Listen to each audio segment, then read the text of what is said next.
talk a bit about your feelings, maybe being here, seeing all this?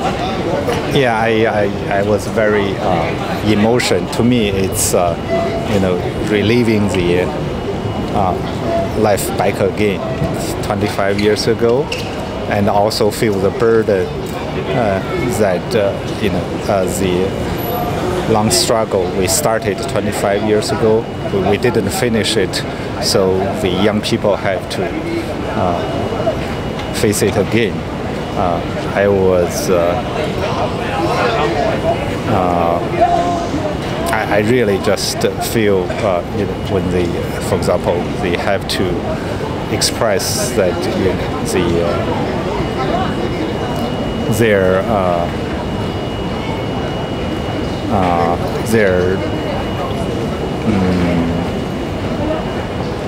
they have to say that they want to obey the rule of the communist China, which it's possible today, but to me, I just feel shameful that we Chinese didn't finish this job, and so people in Hong Kong have to face this big challenge from Beijing. What do you say? What have you said to the students here? Have you had a particular message? We appreciate what they have done, their sacrifice, their devotion, their ideal. I think the world have seen, and we heard them clearly. What they want is their God-given rights, and it should be a reality now. And it's outrage that the government refused to do so, and even the government even backtracked from what they promised years ago.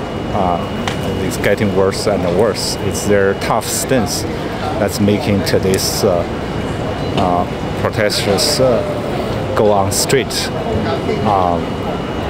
So for now, this is a tough situation for Hong Kong, and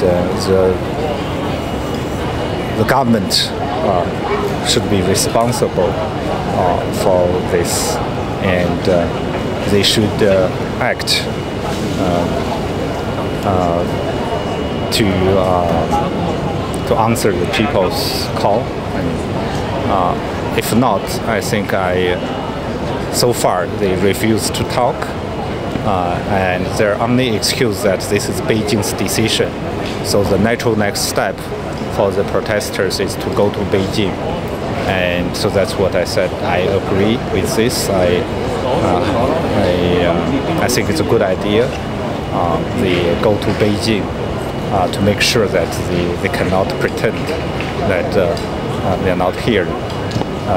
Beijing, they should try to make it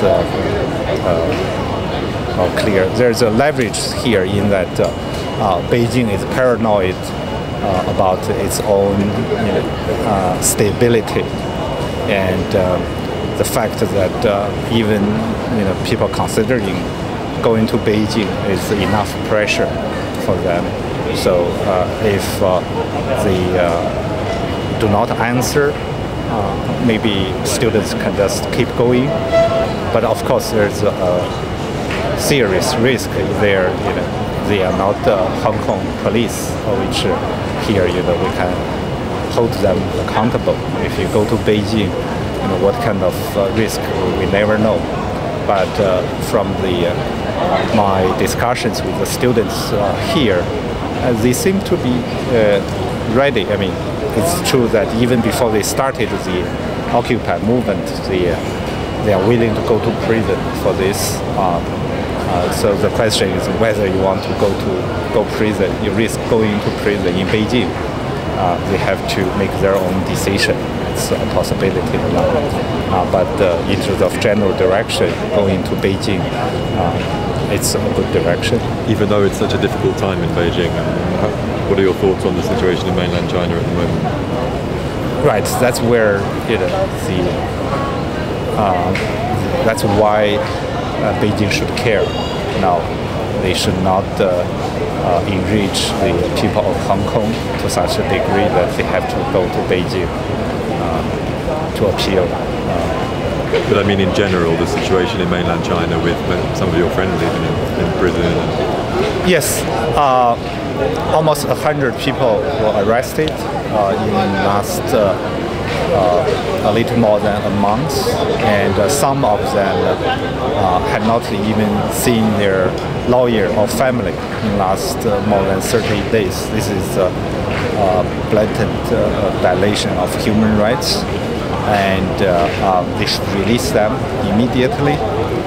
The fact that they arrested them means, I think what the people here are doing are correct, righteous, and the fact that they have to silence them, meaning there's a true voice in China that's really supporting Hong Kong, which is suppressed now by violence. How does it make you feel that the 100 people have been? I'm proud of them, and this year most of them I have never had any contact before. Most of them are never politically active, so they are triggered by the Hong Kong event, not because they are politically active. Some, I think it's just by nature they identify with the universal value that these people are pursuing here. So this year, about 20 artists in Beijing were arrested. That's quite unique in any large protests recent years, and also there are a lot more women. There are ladies who are about 25 of them arrested so far. This is very unique for this time. Another case I want to mention is that the police are they're so tough, harsh in treating these people that they basically not only with arresting these people, they also harassing their family. In one case, a less than 2-year-old baby was taken to a police station for about 10 hours with her mother after the husband, her father, was detained, and she was injured. She was bruised during the interrogation. This is just it's such a government that has no regard for any. I denounce this. I think we will hold them accountable for this. Are you surprised that the situation is still like that 25 years after you? Yes, definitely I was surprised. In particular, when it's not surprise for the Occupy movement because they planned it in public for many months into this. But I was really surprised by the tenacity and the courage, in particular when right here, tear gas used, and they even threatened to use to shoot. That many people show up to show their support. This is definitely a weakening moment of Hong Kong, and it defines Hong Kong's character in history. I admire that. Is that why you cried? You were crying a bit out of happiness. You were very emotional. Is that happiness or is that? Yeah, there's happiness in it. I cried because I'm leaving tomorrow, and now the situation is still a stalemate now, and there's no easy way out. They have to hang in tough here, or maybe reach out to the people who are negatively affected by the demonstration. I encourage them to reach out and make their own decision. But among all this, the only thing I will be able to do is to pray for them from ocean apart. So that's why I just feel like I'm leaving the family. Also, I'm not sure when I will come back again. I just hope that they will get what they want, the universal suffrage, and elect their own chief executive. If that happens, definitely I will be able to come back freely.你说这个大陆的民主不是香港人的负责，不是香港人的责任。可是 right 对责任 yes。可是你不想这个香港的情况会影响这个大陆的情况？如果香港实现民主，这个就足以影响大陆了。这个现在没有影响啊？现在有，其实有，就是说。当然，这个影响有可能是要过一阵才会显现出来。那香港所发生的一切，因为同文同种，就是说有很多的游客啊等等。我在这里，我很注意听讲普通话的人跟他们谈论，基本上是非常认同这里占领者的，因为这个环境对他们来讲又新奇又新鲜又刺激。那这个肯定是会产生很多的这个模仿，就是这种在大陆将来那么另外一方面呢，即使这个事情，我说，如果哪怕10年、20年以后，if this happens in China, this is probably the best way for China to transit into a democracy. What happens here, you know? It's a kind of model. Yeah, it's definitely exactly. Okay. Yeah, it's tremendous. How do you explain the fact that Beijing is so reluctant to give this? Yeah, it's beyond my, I think it's just Jinping's just like crazy. I mean, there's right. 50年代. It's just there's no reason for them to do that.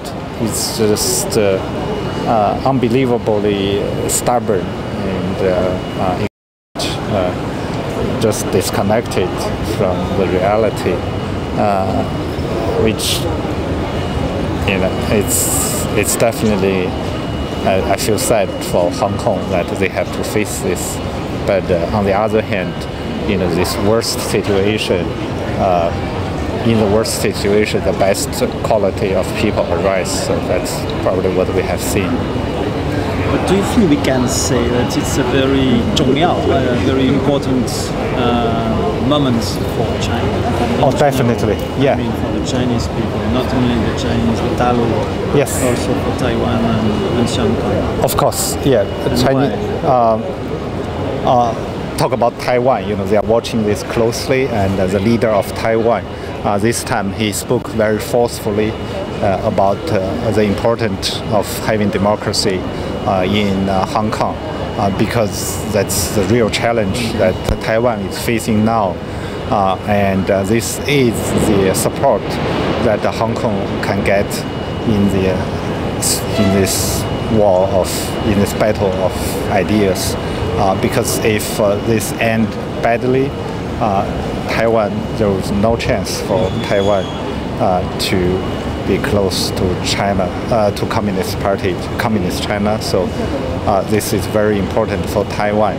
And also, the democracy in Taiwan and this civil society in Hong Kong,